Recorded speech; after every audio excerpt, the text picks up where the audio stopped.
असं म्हणतात की जग हे घड्याळाच्या काट्यावर चालतं. अगदी खरंच आहे ते. परंतु मानवाच्या प्रगतीला खरी सुरुवात झाली ही अगदी अश्मयुगीन काळापासूनच. चाकाचा शोध लागला आणि दळणवळणाला सुरुवात झाली. आणि बघता बघता माणसाने अन्न, वस्त्र, निवारा या मूलभूत गरजांचा शोध घेता घेता स्वतःच्या प्रगतीचा आलेख वाढवायला सुरुवात केली. आजच्या प्रगत युगामध्ये जसजशा गरजा वाढत गेल्या तसतशा दळणवळणाच्या सुखसुविधा सुद्धा वाढत गेल्या. प्रगत युगातला माणूस हा शिक्षणासाठी, नोकरी धंद्यासाठी, व्यवसायासाठी, जगाच्या भौगोलिक संशोधनासाठी आणि हल्लीच्या युगात बघायला गेला तर मानसिक शांततेसाठी आणि एन्जॉयमेंटसाठी जगाचा प्रवास करायला लागलेला आहे. आणि हा प्रवास करताना तो सोयीस्कर व्हावा म्हणून देश विदेशांमध्ये अनेक संस्था कार्यरत आहेत. खरं तर आजच्या आधुनिक युगामध्ये कोणत्याही गरजेनुसार प्रवास करताना त्याबद्दलचं अचूक ज्ञान, सुखसुविधा आणि त्याबद्दल घ्यावयाची काळजी याबद्दलचं ज्ञान असणं फार गरजेचं आहे. कर्मकाणीच्या आजच्या भागामध्ये याच विषयाबद्दल चर्चा करण्यासाठी आज आपण भेटणार आहोत स्काय ट्रिपचे सर्वेसर्वा जितीन सावंत यांना आणि जाणून घेणार आहोत त्यांच्या व्यवसायाची कर्मकहाणी. नमस्कार जितीन सर. नमस्कार प्रशांतजी. पॉडकास्टला सुरुवात करताना सर पहिलाच प्रश्न विचारायचा वाटतो की टूर्स अँड ट्रॅव्हल्स म्हणजे ही संकल्पना मुळात काय आणि साधारणतः टुरिझमचे किती प्रकार असतात? टूर्स अँड ट्रॅव्हल्स ही मोठी संकल्पना आहे. लोकांच्या मनात असं असतं की फक्त आपण टूर्स अँड ट्रॅव्हल्स म्हणजे आपण जे फिरायला जातो तेवढंच आहे, पण त्याच्यामध्ये बरेचसे प्रकार आहेत. आता 16 वर्षाच्या एक्सपिरियन्स मध्ये मी तुम्हाला सांगेन की त्याच्यामध्ये मीटिंग्स, इन्सेंटिव्ह, माईस डिपार्टमेंट आहे, त्याच्यानंतर व्हिसा डिपार्टमेंट आहे, त्यानंतर मेडिकल टुरिझम आहे, स्टुडंट टुरिझम आहे, इंटरनॅशनल, डोमेस्टिक, वेलनेस, योगा हे सर्व प्रकार आहेत त्याच्यामध्ये. तर ही मोठी संकल्पना आहे आणि याच्यात बरेचसे वास्ट प्रकार आहेत, बरेचसे प्रकार आहेत. नक्कीच. मुळातच ही ट्रॅव्हल इंडस्ट्री इतकी मोठी आहे ज्याचं ज्ञान माझ्यासारख्या एका सामान्य व्यक्तीला असणं फार क्वचितच असतं. पण स्वतःचा IT बॅकग्राऊंड असताना सुद्धा ट्रॅव्हल इंडस्ट्रीमध्ये येणं आणि स्काय ट्रिप सुरू करणं यामागची प्रेरणा काय होती? माझं करिअर स्टार्ट झालं 2004ला IT बॅकग्राऊंड मध्ये. 2004 ते 8 मी IT बॅकग्राऊंड मध्येच होतो. बट अनायासे मला एका कंपनीकडून कॉल आला आणि मी तिकडे इंटरव्ह्यूला गेलो. It was a travel industry. I started over there. माझं तिकडे सुरुवात झाली कामाची. जेव्हा जॉईन झालो असेल तेव्हा मला असं वाटलं की मला हे नाही जमणार, पण मला पहिल्यापासून त्या गोष्टीची आवड होती. 2 गोष्टी एक मला आवडतात, एक ट्रॅव्हल आणि एक फूड. आणि माझ्या आवडीची गोष्ट असल्यामुळे मी त्याच्यामध्ये इन्व्हॉल्व्ह झालो. 6 महिने पूर्ण अभ्यास केल्यानंतर, वेबसाईट डिझाईन पासून आणि सगळ्या गोष्टी केल्यानंतर माझ्या हातामध्ये त्यांनी सेल्सचा पार्ट दिला. सेल्सचा पार्ट दिल्यानंतर for 5 years I was handling the complete India, middle east, global part, Europe part. So I was working as a head of global sales over there. सो तिथे काम करत असताना बऱ्याचशा गोष्टींमध्ये इन्व्हॉल्व्ह झालो, बऱ्याचशा गोष्टी शिकायला भेटल्या. आणि बॅक ऑफ द माइंड एक गोष्ट डोक्यात होती की ऍट द एज ऑफ 30 पर्यंतच मला नोकरी करायची होती. आणि मी 2012ला माझ्या स्काय ट्रिपची सुरुवात. नक्कीच. म्हणजे मराठी माणूस एकदा ठरवतो की तो जिद्दीला पेटला की तो करूनच दाखवतो. तर आता एक महत्वाचा प्रश्न असा आहे की एखादी परफेक्ट ट्रिपसाठी डेस्टिनेशन फार महत्वाचं आहे की त्याचं प्लॅनिंग फार महत्वाचं आहे? जर प्लॅनिंग फार महत्वाचं असेल ते साधारणतः किती दिवस आधी सुरू करावं? ट्रिपसाठी तुमचं डेस्टिनेशन ही महत्वाचं आहे आणि प्लॅनिंग पण महत्वाचं आहे. डेस्टिनेशन तुम्ही ठरवता ऍज अ कस्टमर म्हणून, आणि प्लॅनिंग आम्ही ऍज अ ट्रॅव्हल एजंट म्हणून तुम्हाला पूर्ण करून. अच्छा. मी तर सर्वप्रथम सांगेन की आपण याची काळजी घ्यावी की कुठलीही ट्रिप प्लॅन करताना मिनिमम 3 महिने आधी प्लॅन करावी, कारण त्याच्यामध्ये रेट फ्लक्च्युएशन भरपूर असतात. त्याच्यामध्ये एअर फेअर आहे. If you are going by train तर कधी कधी तुम्ही लास्ट मिनिट प्लॅन करताय तर तुम्हाला ट्रेन तिकीट्स अवेलेबल नसतात. सो त्यामुळे तुमची गडबड होऊ शकते. त्यानंतर हॉटेल्स आहेत. हॉटेल कॅटेगरी ठरवायला लागते. तुमचं बजेट काय आहे त्याप्रमाणे. There is a standard, deluxe, 3 star, 4 star, 5 star categories. त्यानंतर तुमचं प्लॅनिंग किती दिवसाचं आहे तेही आम्हाला इम्पॉर्टंट असतं. असे काही डेस्टिनेशन्स आहेत जिथे 4 नाईट मध्येही डेस्टिनेशन्स कव्हर होतात. काही डेस्टिनेशन्स आहेत जे 7-7, 8-8 नाईट मध्येही कव्हर होत नाहीत. तर महत्वाचं तुम्हाला किती नाईट जायचं आहे, किती दिवस फिरायला जायचं आहे, त्याच्यावरती मग आम्ही तुम्हाला त्याप्रमाणे आयटनरी प्लॅन करून देतो. त्याच्यामध्ये आम्ही काय करतो की तुमचं ज्याप्रमाणे बजेट असेल त्याप्रमाणे हॉटेल स्टँडर्ड आहे, डिलक्स आहे, 3 स्टार, 4 स्टार. त्यानंतर व्हेकल तुम्हाला जी कम्फर्टेबल आहे, सिदान आहे किंवा हाय एंड तुम्हाला हवी आहे. ऍज अ VIP क्लायंट म्हणून काही जणांच्या रिक्वायरमेंट असतात. तर त्याप्रमाणे आम्ही तुम्हाला पूर्ण प्लॅनिंग करून देऊ शकतो. त्याच्यामध्ये कुठले कुठले डेस्टिनेशन्स आम्ही कव्हर करणार आहेत तेही मग तुम्हाला आयटनरीमध्ये आम्ही कव्हर करू. आता आपल्या बोलण्यातून असं जाणवलं की बजेट आणि आपल्याला हव्या असणाऱ्या सगळ्या सुखसुविधा, Yes. अर्थातच बजेट ट्रिप आणि लक्झरी ट्रिप या दोन्हीमध्ये काही फरक आहे? भरपूर फरक आहे. बजेट ट्रिपमध्ये तुमचे हॉटेल कॅटेगरी, व्हेकल्स आणि आयटनरी मध्ये बराच फरक असतो. इन्क्लुजन्स मध्ये फरक असतो. आणि व्हीआयपी मध्ये तुम्हाला hotel category on an average 4 star to 5 star जाते. व्हेकल मध्येही डिफरन्स असतो. लक्झरियस व्हॅन्स असतात, लाईक रोल्स रॉयल्स आहे, मर्सिडीज आहेत, त्या गाड्या अवेलेबल केल्या जातात. आणि बजेट ट्रिप मध्ये तुम्हाला सीदान आणि इनोवा या बेसिक गाड्या अवेलेबल केल्या जातात. बरं. त्यानंतर तुमचे जे डिनर्स वगैरे आहेत तेही हाय एंड हॉटेल्स मध्ये असतात, लाईक 5 स्टार वगैरे मध्ये असतात. त्याच्यानंतर आयटनरी मध्ये जे चेंजेस असतात, बजेट ट्रिप मध्ये आपण शॉर्ट मध्ये बेसिक आयटनरीज कव्हर करतो. व्हीआयपी ट्रिप मध्ये तुमचे डेझी वाढवले जातात आणि त्याच्यानंतर तुमच्या आयटनरीज मध्ये पण असे जे इन्क्लुजन्स असतात जे हाय कॉस्ट असतात. तर बराच डिफरन्स आहे तुमच्या व्हीआयपी मध्ये आणि बजेट ट्रिप. तर आजकाल सोशल मीडियाचा वापर इतका झालेला आहे की सोशल मीडियामुळे ट्रॅव्हल इंडस्ट्री मधल्या बऱ्याचशा इन्फॉर्मेशन आपल्याला इझिली मोबाईलवर आपल्याला पाहायला मिळेल. तर सोशल मीडियामुळे ट्रिप प्लॅन जी लोक काही करत असतील तर याच्यामुळे तुमच्या बिझनेसवर काही फरक पडलेला आहे का, किंवा त्याच्याबद्दल तुमचं काय मत? सोशल मीडियामुळे मी तर म्हणेन चांगली गोष्ट झालेली आहे. लोकांना डेस्टिनेशन्स कळायला लागले. त्याच्यानंतर ट्रॅव्हल इंडस्ट्री बद्दल लोकांमध्ये एन्थुझियाझम आला. लोकांना आवडायला लागल्या त्या गोष्टी. या 10 वर्षामध्ये सोशल मीडियामुळे ऍक्च्युली ट्रॅव्हल इंडस्ट्री वाढली आहे. मागच्या 2025 ला ट्रॅव्हल इंडस्ट्री 5.22% जीडीपी मध्ये कॉन्ट्रीब्युट केलं होतं ट्रॅव्हल इंडस्ट्रीने. ओके. आणि त्याच्यामुळे आम्हाला एक बेनिफिट असं झालंय, ठीक आहे, सोशल मीडियामुळे ट्रॅव्हल एजंट्स वरती थोडासा ताण कमी झालाय. लोक स्वतःच आयटनरी सर्च करतात, स्वतःच आम्हाला पाठवतात की आम्हाला हे डेस्टिनेशन्स करायचे आहेत. So we are working on it. So असं म्हणेन मी की आम्हाला लॉस नाही झाला सोशल मीडियामुळे, आम्ही प्लस झालो सोशल मीडिया. सर, सोशल मीडियामुळे हे सगळं नक्कीच सोपं झालेलं आहे, परंतु तुमच्या मते भारतातली अशी कोणती डेस्टिनेशन्स आहेत जी अंडररेटेड आहेत? मी म्हणेन असे बरेचसे डेस्टिनेशन्स आहेत जे अंडररेटेड आहेत. म्हणजे जर तुम्ही म्हणाल की शिमला मनाली जरी तुम्ही घेताय, पण त्याच्यामध्येही बऱ्याचशा अशा गोष्टी आहेत जे लोकांनी एक्सप्लोर नाही केल्या आहेत. काश्मीर आहे, काश्मीर ही वास्ट आहे, पण काश्मीरमध्येही लोक तुमचं सोनमर्ग, गुलमर्ग आणि पहलगाम याच गोष्टी बघितल्या जातात. पण इंटरनली बरेचसे असे डेस्टिनेशन आहेत जे एक्सप्लोर नाही केले. सोशल मीडियामुळे ते एक झालंय की लोक जे सोशल मीडियावरती दिसतात तेच डेस्टिनेशन फिरतात, बट ऑफबीट नाही फिरत. ऑफबीट असे बरेचसे डेस्टिनेशन आहेत जे एक्सप्लोर नाही झालेले, जे कमी लोक करतात. म्हणजे 100 मध्ये फक्त 7 ते 8 जण ऑफबीट डेस्टिनेशन करतात. सेकंड थिंग, मेघालय, मिझोराम, तुमचं दार्जिलिंग, गँगटॉक हे जास्त एक्सप्लोर नाही होत. त्याच्यावरती आपण फोकस करू शकतो. अच्छा सर, आता तुमच्या बोलण्यातून असं आलं की मेघालय, मिझोराम, दार्जिलिंग. तर मेघालय, मिझोराम आणि दार्जिलिंग ही जी काही अंडररेटेड डेस्टिनेशन तुम्हाला वाटतात, तर तिथे बघण्यासारखं, तिथे फिरण्यासारखं किंवा लोकांना तिथून माहिती मिळण्यासारखं असं काय आहे? बरंच काही आहे. मेघालयमध्ये तवांग आहे, जंगल सफारीज होतात. आसाम फिरण्यासारखं आहे, चेरापुंजी वगैरे सगळं आहे तिकडे. लोक एक्सप्लोर नाही करत त्या गोष्टी, कारण त्या गोष्टी सोशल मीडियावरती जास्त नाही आहेत. आता सध्या 1 ते 2 वर्षामध्ये त्या गोष्टी सोशल मीडियावरती दिसायला लागल्या. त्यामुळे त्या पण अजूनही तेवढ्या प्रमाणे एक्सप्लोर नाही झाल्यात. म्हणजे तिकडे जाणारा जो बेस आहे, तिकडे जाणारे जे नंबर ऑफ पॅक्स आहेत, पॅक्स म्हणजे आम्ही पॅसेंजर बोलतो त्यांना, नंबर ऑफ पॅक्स आहेत तेही अजून लिमिटेड आहेत. ते तेवढ्या लेवलला नाहीये जेवढे तुमचे डेस्टिनेशन लाईक काश्मीर, हिमाचल, केरला होतात. तर मी सर्वसामान्यांना म्हणेन की तुम्ही त्याही डेस्टिनेशनचा अभ्यास करा. तेही डेस्टिनेशन खूप छान आहेत, फिरण्यासारखे आहेत, एक्सप्लोर करण्यासारखे आहेत. सर नक्कीच. आता आपण पुढच्या प्रश्नाकडे वळूयात. तर ट्रॅव्हल इंडस्ट्रीमध्ये दिसतं तसं ग्लॅमरच नसतं, तर मुळात या पडद्यामागचं खरं चित्र काय आहे? तुम्ही जे म्हणताय ग्लॅमर नसतं असं नाहीये, ग्लॅमर असतं. ठीक आहे. पण ऍज अ स्काय ट्रिप्स म्हणून 16 वर्षाचा एक्सपिरियन्स आहे माझा. आम्ही पहिलं कस्टमरशी त्याच गोष्टी सगळ्या इन्क्लूड करून घेतो, त्यांना शो करतो. कुठेही फसवणूक आम्ही नाही करत त्या गोष्टी बाबतीमध्ये. जेव्हा कोणी बजेट ट्रिपसाठी येतं किंवा अदरवाईज व्हीआयपी ट्रिपसाठी येतं, आम्ही त्यांना प्रॉपर त्या गोष्टी एक्सप्लेन करतो की you are getting this hotel. त्यांना आम्ही फोटोज पासून सगळ्या गोष्टी शेअर केल्या जातात. त्यांना मेनू पासून सगळ्या गोष्टी, डिनर, ब्रेकफास्ट पासून सगळ्या गोष्टी शेअर केल्या जातात. आणि त्यांचाही माइंडसेट, क्लायंटचाही माइंडसेट करणं रेडी असतं की आपण स्टँडर्ड कॅटेगरीसाठी चाललोय. बरोबर.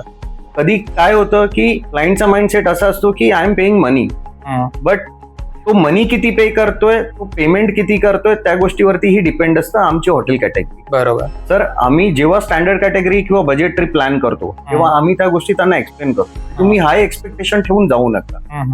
आम्ही त्या गोष्टीची गॅरंटी घेऊ, म्हणजे आम्ही तुम्हाला जर 3 स्टार हॉटेल दिलंय सो इट्स अवर गॅरंटी की आम्ही तुम्हाला best service, best driver, best vehicle आणि बेस्ट आयटनरी करून देऊ. नक्कीच सर, पुढच्या प्रश्नाकडे वळूयात. आता हा अगदी तुमच्या जिव्हाळ्याचा प्रश्न असेल असं मला वाटतं, कारण family trip, honeymoon couple trip आणि फ्रेंड्स यामध्ये सगळ्यात चॅलेंजिंग ट्रिप कोणती वाटते? हनीमून.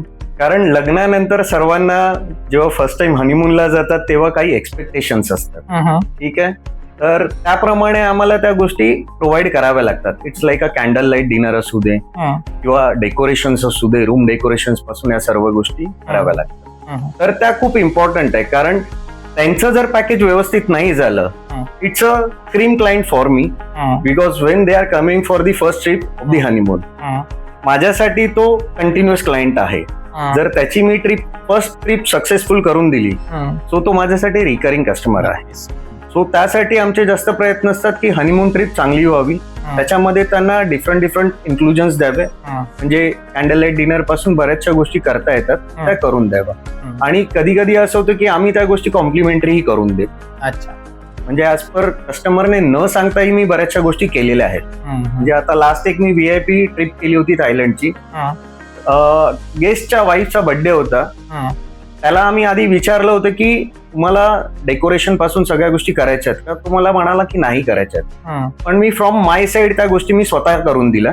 आणि जेव्हा त्याची वाईफ एंटर झाली रूम मध्ये आणि कॅन्डल लाईट डिनरचं आम्ही सर्व करून दिलं त्यांना सेलिब्रेशनसाठी, तेव्हा ते खुश झाले. So that is a satisfaction level.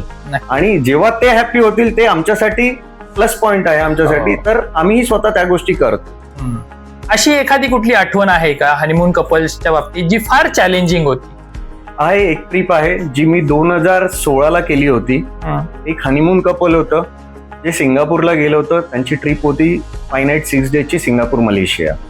आणि जेव्हा ते फर्स्ट डे सिंगापूरला पोहोचले, साईट सीन्स करत असताना एका जागी ते पासपोर्ट विसरले आणि ते खूप प्रेशरमध्ये आले होते की त्यांना कळत नव्हतं की आता काय करायचं. ऑन दी डे 1 अशा गोष्टी घडल्यानंतर तुम्ही पॅनिक होता. आणि त्यांनी पोलीस कंप्लेंट केल्या, सर्व गोष्टी केल्या. तिकडे त्यांना सरळ सांगितलं होतं की आज जर पासपोर्ट नाही भेटला so you have to go back. Deport केलं जातं इंटरनॅशनली. म्हणजे जर तुमचा पासपोर्ट हरवला असेल तर तुम्हाला नेक्स्ट डे झेरॉक्स कॉपीवरती तिकीट इश्यू करून तुम्हाला डिपोर्ट केलं जातं. तुम्ही स्टे नाही करू शकत. आणि माझ्यासाठी ती एकदम वाईट गोष्ट होती. त्यांनी मला रात्री ऑन एन एव्हरेज 1:30 का 2 वाजता कॉल केला होता की अरे जितीन असं असं झालेलं आहे, पासपोर्ट हरवलाय. मी त्यांना विचारलं की तुम्ही पोलीस कंप्लेंट केली का? ते म्हणाले आम्ही पोलीस कंप्लेंट आमच्या प्रोसिजर केलेल्या आहेत. त्यांनी त्या केल्या होत्या. फक्त मग as a service provider, as a travel agent म्हणून आमची जिम्मेदारी बनते. त्याने हिशोबाने मी काय केलं की माझे जे सप्लायर होते त्यांना मी सांगितलं, त्यांना मी म्हटलं की तुम्ही दिवसभर कुठे कुठे आयटनरी केली होती, मला फक्त त्याचे डिटेल्स द्या. रात्री सिंगापूर टाइम प्रमाणे 3:30 वाजता माझे जे सप्लायर आहेत त्यांनी स्वतः जाऊन सगळीकडे रेकी केली आणि त्यांचा पासपोर्ट मॅकडॉनल्ड्स मध्ये विसरले होते. तो भेटला आणि मी त्यांना ऑन एन एव्हरेज माझ्या मते 4-4:30 वाजता ऍज अ इंडियन टाइम प्रमाणे त्यांना फोन केला होता. तेव्हा तिकडे 7 वाजले होते. आणि जेव्हा त्यांना मी सांगितलं की तुमचा पासपोर्ट भेटला, त्यांचा आनंद गगनात मावेनासा होता. ते खुश झाले की तुमच्या सर्व्हिसमुळे आमची ट्रिप रद्द नाही झाली. दुसरा कोणी ट्रॅव्हल एजंट असता तर त्या गोष्टी केल्या नसत्या एवढ्या रात्री उठून. तर तुम्ही केलं त्याच्यामुळे. आणि अजूनही म्हणजे ऑलमोस्ट तेव्हापासून आतापर्यंत त्यांच्या सगळ्या ट्रिप मीच मॅनेज करतो. ठरलेलं बजेट हे क्लायंटने अप्रूव्ह करावं म्हणून तुम्ही त्यांना काही सुचवता का? ठरलेलं बजेट कधी काळी वाढतंही. कारण काय होतं की तुम्ही एक बजेट ठरवून आल्यात, समजा 50,000चं एक बजेट ठरवून आल्यात, पण माझे हॉटेल्स आणि कॅटेगरी त्या रेंजमध्ये बसत नाहीयेत. तर माझं काम आहे तुम्हाला एक्सप्लेन करणं. बरोबर. जर मी तुम्हाला प्रीमियम सर्व्हिस अजून एक्स्ट्रा 5,000 देऊन जर भेटत असेल so why not. So convince करणं हे माझं काम आहे. असं बरेचदा होतं की बरेचसे गेस्ट आहेत जे कोटेशन आणून देतात आमच्याकडे, त्याच्यामध्ये हॉटेल कॅटेगरी लोअर असते कधी काळी. तर मी त्यांना सजेस्ट करतो सर पुढे ऍडिशनल पे करा, पण मी तुमची गॅरंटी घेतो की तुम्हाला हॉटेलमध्ये किंवा ड्रायव्हरमध्ये किंवा गाडीमध्ये किंवा आयटनरीमध्ये इश्यू येणार नाही. तर ते कन्व्हिन्स करणं इम्पॉर्टंट आहे. तुम्ही कस्टमरला काय देता या गोष्टी खूप इम्पॉर्टंट आहेत. मला माझ्यावर गॅरंटी आहे, माझ्या 16 वर्षाचा अनुभव आहे, त्याच्यानंतर 4 वर्ष मी काम करत होतो आधी, सो टोटल 20 वर्षाचा एक्सपिरियन्स आहे. I know that. मला माहिती आहे की मी हे हॉटेल दिल्यानंतर याच्याबरोबर काम केल्यानंतर मला इश्यू येणार नाही. नक्कीच. तर मी त्याच्यावर जास्त भर देतो बजेटपेक्षा. म्हणजे ठरलेलं जे काही बजेट असेल आणि जे काही कधी प्लॅनिंग कमी होऊ शकतं, कधी जास्तही होऊ शकतं. बरोबर. म्हणजे याच्यामध्ये कुठल्याही पद्धतीचं कॉम्प्रोमाइज वगैरे केलं जात आणि मी स्वतःही करत नाही. नक्कीच. जर मला असं वाटलं की हे हॉटेल बरोबर नाही आहे तर मी स्वतःही करत नाही. मी गेस्टला सरळ सांगतो, सर याच्यावरती माझी गॅरंटी नाही, कारण मी हे हॉटेल कधी केलेलं नाही. बरोबर. So I can give you a proper service. नक्कीच. मी जे सांगतो ते तुम्ही करा. सो मी त्या गोष्टीची गॅरंटी घेईन. तुम्हाला जर तो रूम नाही आवडला तर माझी गॅरंटी आहे मी तुम्हाला चेंज करून देईन. सर, पहिल्यांदाच इंटरनॅशनल ट्रिप करणाऱ्यांसाठी तुमच्या काही महत्वाच्या टिप्स आहेत? हो आहेत. बरेचसे आपले मराठी माणसं आहेत जे स्टार्टिंग डोमेस्टिक ट्रिप नाही करतात. इंटरनॅशनल ट्रिप बद्दल थोडंसं कॉन्शियसनेस असतो की अरे बाहेर गेल्यावर मॅनेज कसं करायचं, काय कसं करायचं, कोऑर्डिनेशन कसं करायचं. तर इंटरनॅशनल ट्रिप बाबतीत सांगतो, सर्वात इझी इंटरनॅशनल ट्रिप आहे. अच्छा. कारण इंटरनॅशनली जे काम केलं जातं ते सगळं सेट असतं. म्हणजे त्यांचे आयटनरीज पासून त्यांचे ड्रायव्हर्स पासून सगळं प्रोफेशनल असतं. Internationally just like a Singapore असू दे किंवा युरोप असू दे, त्या ट्रिप्स मध्ये तुमचं टाइम फ्रेम परफेक्ट असतं. म्हणजे जर तुमची 9 वाजता गाडी येणार आहे तर 9 वाजताच येणार. त्याच्यामध्ये तुमचं सगळी कामं व्यवस्थित असतात, सगळी ट्रिप प्लॅन प्रॉपर असते. इंटरनॅशनल ट्रिपमध्ये आम्ही पण काम करताना कसं करतो, लोकांना असं वाटतं की इंटरनॅशनल ट्रिप जातोय. आता मध्यमवर्गीयांचं काय होतं, मराठी मध्यमवर्गीय आणि काय होतं की जेव्हा तुम्ही डोमेस्टिक केलेलं असतं, डोमेस्टिकचं एक वेगळं वातावरण असतं. एकच गाडी असते जी तुम्हाला शेवटपर्यंत कंटिन्यू करते. इंटरनॅशनल ट्रिपमध्ये प्रॉपर प्लॅन्ड असतं. जे तुमचे पिकअप पासून आयटनरीसाठी वेगळ्या गाड्या असतात, डिनरसाठी जाणार असेल तर वेगळ्या गाड्या असतात. तर ते सर्व आम्ही प्लॅन करतो. लाईक विजा असू दे, तुमचं तिकीटिंग असू दे, इंटरनॅशनल चेकिंग जे असतात तेही ऑन टाइम असतात. म्हणजे 2 वाजता आहे तर 2 वाजताच होतात. तर त्याच्यामध्ये खूप परफेक्शन असतं. त्यामुळे त्या गोष्टी त्याच हिशोबाने आम्हाला कराव्या लागतात. तुमची जी फ्लाईट आहे, समजा तुमचं 2 वाजता चेक इन होणार आहे, तर आम्ही फ्लाईट सकाळची करून आम्हाला नाही चालत. If you are not getting early check in तर तुम्हाला वेट करावं लागतं. तर आम्हाला त्या प्रॉपर गोष्टी प्लॅन कराव्या लागतात. तुमचे विजाज आहेत, विजा डॉक्युमेंटेशन आहे, त्याच्यानंतर तिकीटिंग आहे, हॉटेल कॅटेगरी आहे, त्या सर्व गोष्टी आम्हाला प्रॉपर प्लॅन करायला लागतात. आणि माझा सर्वात आवडता विषय इंटरनॅशनल ट्रिप करणंच आहे. म्हणजे डोमेस्टिक तर मला आवडतंच, पण इंटरनॅशनल करताना जे प्रोफेशनलिझम येतं ते खूप वेगळ्या लेवलचं आहे. अशी एखादी आठवण आहे का की एखाद्या व्यक्तीला पहिल्यांदाच इंटरनॅशनल ट्रिपला पाठवलं आणि आता परत रिपीट असं झालं, असं काही एखादी? हो, असे बरेचसे कस्टमर आहेत माझे ज्यांनी आधी सुरुवातीला सगळं डोमेस्टिकच केलं होतं. त्यांचा एक थोडासा फोबिया होता असेल की त्यांना भीती वाटायची इंटरनॅशनली गेल्यानंतर कोऑर्डिनेशन कसं करणार, गाईड कसा असणार, इंग्लिश बोलताना प्रॉब्लेम होऊ शकतो. त्यामुळे लोकांचा थोडासा फोबिया असतो ज्यांचं. मग त्याप्रमाणे आम्ही गाईड पण अरेंज करतो. म्हणजे इंटरनॅशनली पण इंडियन गाईड्स आहेत, ते आम्ही अरेंज करतो. मग त्याप्रमाणे ट्रिप त्यांची नॉर्मल करून घेतो. सर, जनरली इंडियन टुरिस्ट बद्दल फॉरेन कंट्रीज मध्ये काय परसेप्शन असतात? ऑलरेडी इंडियन टुरिझम वाढलेलं आहे, टुरिस्ट वाढले आहेत. इंडियन टुरिस्टचं मी एक स्पष्ट म्हणेन की आपण थोडेसे लेट असतो. म्हणजे इंटरनॅशनली सर्व गोष्टी टायमावरती होतात. म्हणजे तुमची गाडी 9 वाजता आहे, त्याच्यानंतर 9:15 पर्यंत ते लोक थांबतात, कॉल करतात, त्याच्यानंतर नो शो दिला जातो. कारण त्यांच्याकडे सगळे जॉब फिक्स असतात. म्हणजे 9चा एक पिकअप आहे, त्याच्यानंतर त्याला तो 9लाच करायचा आहे, कारण त्याला 10ला दुसरा पिकअप असतो. तर मी आपल्या इंडियन टुरिस्टना एवढंच म्हणेन की बी ऑन टाइम.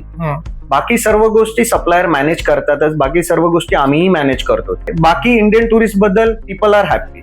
सर, आतापर्यंत आपण ट्रॅव्हल इंडस्ट्री मधल्या बऱ्याच गोष्टींवर चर्चा केली. आता आपण कर्मकांडीच्या मूळ प्रवाहाकडे वळणार आहोत. स्काय ट्रिप सुरू केल्यानंतर असं मोठं काय चॅलेंज होतं? Customer satisfaction, business management, financial management? सुरुवातीला तर फायनान्शियल मॅनेजमेंट होतं. आपण मध्यम वर्गातून आले असल्यामुळे आपल्याकडे तेवढं फायनान्शियल बॅकअप नसतं. माझ्याकडे नियर अबाउट 6 महिन्याचं वगैरे बॅकअप होतं, पण त्या 6 महिन्यामध्ये बिझनेस नाही होत. तुम्हाला जर बिझनेस करायचा तर तुमची मेंटॅलिटी 3 वर्षाची हवी, स्टेबिलिटी हवी, पेशन्स हवे. पण सुरुवातीपासूनच तो माइंडसेट असल्यामुळे मी त्या गोष्टीसाठी प्रिपेअर होतो. सेकंड थिंग होती कस्टमर ऍक्विजिशन. कारण मीही नवीन होतो उद्योगामध्ये, आणि आधी मी B2B बिझनेस करत होतो, म्हणजे बिझनेस टू बिझनेस करत होतो. मी नवीन होतो त्यामुळे मला तेवढा रिस्पॉन्स येत नव्हता. पण जेव्हा B2C मध्ये आल्यानंतर कस्टमर ऍक्विजिशन साठी मला वेळ लागला. तुमच्या मोबाईलमध्ये तुमचे कॉन्टॅक्ट केवढे आहेत, तुमचा फर्स्ट कस्टमर तो आहे. तुम्ही सोशल मीडियावरती कितीही करा किंवा काहीही करा, तुमच्या कॉन्टॅक्ट मध्ये जर 5,000 6,000 जण आहेत तर त्याच्यातले 100 ते 200 तुम्ही स्टार्टिंग लेवलला कन्वर्ट करू शकता. तुमचा संपर्क जेवढा मोठा आहे त्याच्यावरती तुम्ही काम करू शकता. बरोबर. बिझनेस ट्रिप प्लॅन करताना लोकांमध्ये फक्त पॅकेजच नाही तर आपला एक्सपिरियन्स सुद्धा अपेक्षित असतो. तर हा माइंडसेट तुम्ही कसा डेव्हलप करता? सर्वात महत्वाचा एक्सपिरियन्सच आहे. कारण काय होतं की तुम्ही ट्रिपला जाता ते एक एक्सपिरियन्स घेण्यासाठीच जाता. थोडंसं तुमच्या मनाला शांती हवी असते आणि वेगवेगळे डेस्टिनेशन्स फिरायचे असतात. त्या हिशोबाने तुम्ही जाता. तुम्हाला काही डेस्टिनेशन्स आहेत जर ड्रायव्हरने स्किप केले, पण ड्रायव्हर तुम्हाला सांगतोय की नाही सर टाइम नाहीये, आपण या गोष्टी नाही करू शकत. बरोबर. हे बरेचसे चॅलेंजेस असतात. तर ते करताना आम्ही तीच गोष्ट बघतो की ड्रायव्हरला आम्ही ऑलरेडी सगळं सांगितलेलं असतं. तर त्या गोष्टी करताना एक्सपिरियन्सच महत्वाचा असतो. ऍज अ स्काय ट्रिप म्हणून काम करताना मी पहिला तर त्या सर्व्हिसवरती सर्वात जास्त भर देतो. सर, आतापर्यंतच्या प्रवासामध्ये एक बिझनेस ओनर म्हणून काही चुका घडल्या का आणि त्या कशा प्रकारे हँडल केल्या गेल्या? सुरुवातीला चुका घडल्या, म्हणजे त्या पद्धतीचं एक्सपिरियन्स आणि त्या पद्धतीचं स्टार्टिंगला नॉलेज नसल्यामुळे त्या चुका घडल्या असतील. पण त्यात नंतर आम्ही बऱ्याचशा सुधरवल्या. म्हणजे जस्ट लाईक कोऑर्डिनेशन करणं. आधी कसं व्हायचं, व्हॉट्सअप आणि ते खूप कमी होतं, व्हॉट्सअप नव्हतंच तेव्हा, त्यामुळे ग्रुप नाही क्रिएट केले जायचे. सर्व्हिस बाबतीत आम्हाला कळायचं नाही. लोक इंटरनॅशनल गेल्यानंतर कोऑर्डिनेशन नाही व्हायचं. आता व्हॉट्सअपमुळे आणि सोशल मीडियामुळे ती गोष्ट चांगली झाली. आता समजा तुम्ही ट्रिपवरती आहात तर आम्ही ड्रायव्हर पासून हॉटेलवाल्यापासून सर्वांचे ग्रुप क्रिएट करतो. त्याप्रमाणे तुम्हीही कोऑर्डिनेशन करता आणि त्या सगळ्या गोष्टी प्रॉपर होतात. तर हे स्टार्टला नाही व्हायचं, तर थोडेसे कॉन्फ्लिक्ट व्हायचे. पण आता त्या गोष्टी स्मूथ झालेल्या आहेत, तर आता काही वाटत नाही त्या गोष्टी. नक्कीच माणूस चुकांमधूनच शिकत असतो, घडत असतो. तर हा बिझनेस वाढवताना तुम्ही कोणत्या गोष्टींमध्ये इन्व्हेस्ट केले गेले? Customer acquisition. अच्छा. आणि ट्रस्ट लेवल. कारण ते कधी येणार? कस्टमर ऍक्विजिशन कसं आहे की माझ्याकडे आतापर्यंत सर्वात जास्त बिझनेस जो आहे तो रेफरन्स बिझनेस आहे. अच्छा. आणि हे रेफरन्स बिझनेस माझा 12 वर्षापासून आहे. 12 वर्षापासून जे असे कस्टमर आहेत जे अजूनही माझ्याशी काम करतात आणि त्यांनीच मला दुसरे रेफरन्स दिलेले आहेत. तर त्यांनी का रेफरन्स दिलेत? Because of my service. तर पहिलं तर customer acquisition and second part is a service part. नक्कीच. सर, ट्रॅव्हल एक्सपर्ट म्हणून तुमच्यामध्ये या क्षेत्रामध्ये नव्याने येणाऱ्या बिझनेस ओनर्सना त्यांच्यामध्ये काय क्वालिटी असल्या पाहिजे? प्रथम तर त्यांना आवड असली पाहिजे ट्रॅव्हल्सची. ट्रॅव्हल इंडस्ट्री बिझनेस करायला तुम्हाला ह्यूज इन्व्हेस्टमेंटची गरज नाहीये. You just have a knowledge आणि you have to be a customer acquisition. तुम्हाला त्या गोष्टी करता आल्या पाहिजे. तुम्हाला पहिलं तर त्या गोष्टी एक्सप्लोर करता आल्या पाहिजेत, त्या गोष्टी शिकल्या पाहिजेत. तुम्हाला जर ट्रॅव्हलची आवडच नसेल तर तुम्ही येऊन फायदा नाही. मी अशा बऱ्याचशा मुलांना जे माझ्या सर्कलमध्ये आहेत, मी त्यांना स्वतःही प्रमोट करतो या गोष्टी की तुम्ही माझे पॅकेजेस प्रमोट करा. तुमच्याकडे जोही कस्टमर येईल त्याला सगळं एक्सप्लेन मी करेन. माझी रिस्पॉन्सिबिलिटी आहे. तुम्हाला हळूहळू त्या गोष्टीत आवड निर्माण होऊ दे. माझ्याबरोबर असे छोटे छोटे बिझनेसमन आहेत ज्यांना मी त्यांचा एक बिझनेस असताना पण मी त्यांना सांगितलेलं आहे की तुम्ही ही गोष्ट पण प्रमोट करा. मी सर्व गोष्टी एक्सप्लेन करेन. Whatever will be the profit, I am ready to share that. पण तुम्हीही ती गोष्ट करा. तर मी नवीन उद्योजकांना, नवीन तरुणांना हेच आवाहन करेन की त्यांनी ट्रॅव्हल इंडस्ट्रीमध्ये यावं. खूप ग्लॅमरस इंडस्ट्री आहे.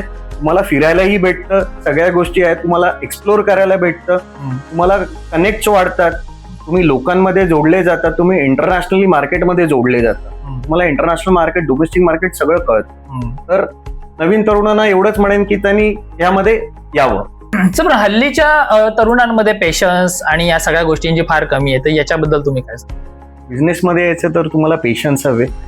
तर कधीही सांगेन की जेव्हा तुम्ही बिझनेसमध्ये येतात 3 वर्षाचा तरी माइंडसेट असावा. तुम्हाला तुमच्यावरती विश्वास पाहिजे. I can do it. So ते इम्पॉर्टंट आहे. सर्वात चांगली गोष्ट आहे बिझनेस करणं. बिझनेस करणं हार्ड नाहीये. बिझनेसमध्ये तुम्हाला चिकाटी पाहिजे, एक्सपिरियन्स पाहिजे आणि तो एक्सपिरियन्स तुम्ही टाइम घालवल्यानंतरच येणार. तो तुम्हाला पेशन्स आणि चिकाटी आणि जिंकण्याची जिद्द पाहिजे, तयारी पाहिजे, जिद्द पाहिजे, तरच तुम्ही पुढे सर्व्हाइव्ह करू शकता. सर, स्काय ट्रिपने 2012 साली आपले या इंडस्ट्रीमध्ये पाय रोवले. 2012 पासून आज 2026 आहे. तो हा सगळा प्रवास आणि आता स्काय ट्रिपची ग्रोथ आणि इथून पुढचं स्काय ट्रिपचं विजन पुढच्या 5 वर्षामध्ये किंवा पुढच्या 10 वर्षामध्ये स्काय ट्रिपला तुम्ही कुठे पाहता? आतापर्यंतची ग्रोथ खूप चांगली होती, पण आता मार्केट व्होलेटाईल आहे. मी तर म्हणेन पुढच्या 5 वर्षामध्ये मी एक विजन ठेवलेलं आहे with investor and all the plans. Huge growth करायचा प्लॅन आहे आमचा with good teams, with B2B networks, with hotel contracting and all part. So आम्ही त्याच्यावर ऑलरेडी वर्किंग करत आहोत. आणि त्यानंतर आता मेन सोशल मीडियामुळे खूप चांगला एक्सपोजर येतो, तर त्याच्यावरही आमचं काम चालू आहे. नक्कीच.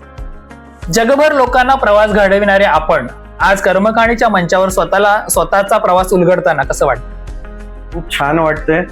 पहिलं तर तुम्ही चालू केलेली ही कन्सेप्ट खूप छान आहे. मराठी उद्योजकांसाठी एक प्रोत्साहन आहे. मी तुमच्या कर्मकाणीच्या माध्यमातून सर्व तरुण उद्योजकांना सांगेन की ज्यांनाही ट्रॅव्हल्समध्ये इंटरेस्ट असेल, directly can contact me free of cost सगळ्या गोष्टी शिकवेन. सर, नक्कीच तुमची कर्मकाणी ऐकताना फार बरं वाटलं. आज आपण कर्मकाणीच्या या सेटवर आलात आणि ट्रॅव्हल्स आणि टूर्स या क्षेत्राबद्दल इतकं भरभरून बोललात, स्वतःच्या व्यवसायाबद्दल इतकं भरभरून बोललात आणि नव्याने येणाऱ्यांसाठी किंवा तुमच्यासोबत असणाऱ्यांसाठी आज तुम्ही एक वेगळे मार्गदर्शक ठरलेला आहात. त्याबद्दल कर्मकाणीच्या परिवारातर्फे आपलं खूप खूप आभार. तर आपणही जर ट्रिप प्लॅन करत असाल तर आजच स्काय ट्रिपला संपर्क करा. संपर्क करण्यासाठी सर्व डिटेल्स कॅप्शन्स मध्ये दिलेले आहे. आजचा कर्मकहाणीचा भाग आपल्याला कसा वाटला आम्हाला जरूर कळवा. कर्मकहाणीचे सर्व एपिसोड पाहण्यासाठी आजच आमच्या चॅनलला सबस्क्राईब करा आणि हो, लाईक करायला विसरू नका. पुन्हा भेटू लवकरच एका नव्या एक्सपर्टसह आणि जाणून घेऊया त्याच्या व्यवसायाची कर्मकहाणी.